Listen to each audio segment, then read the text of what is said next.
অভিনেত্রী পারভিন সুলতানা দিতির প্রথম মৃত্যুবার্ষিকী ছিল গত 20 মার্চ।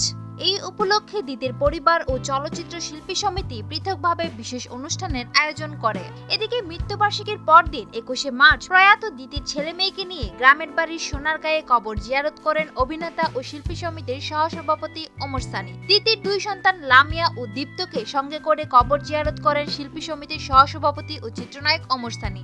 পরে ফেসবুকে ওমর সানি দিতির কবরের পাশের কয়েকটি ছবি পোস্ট করেন। ছবির ক্যাপশনে সানি লিখেন, দিতির কবর জিয়ারত করতে তার গ্রামের বাড়ি সোনারগাঁয়ে একসঙ্গে কবর জিয়ারত করলাম, সঙ্গে ছিল দিতির সন্তান লামিয়া ও দীপ্ত। শিল্পী সমিতির পক্ষ থেকে আজ মরহুমা দিতির আত্মার শান্তি কামনায় মিলাদ ও দোয়া মাহফিল ছিল। মহান আল্লাহ মরহুম দিতিকে জান্নাতবাসী করুন। সুপ্রিয় দর্শক, বিনোদন জগতের আরো নিত্য নতুন খবর জানতে আমাদের চ্যানেলটি সাবস্ক্রাইব করতে ভুলবেন না। লাইক দিন, কমেন্ট এবং শেয়ার করুন। ধন্যবাদ।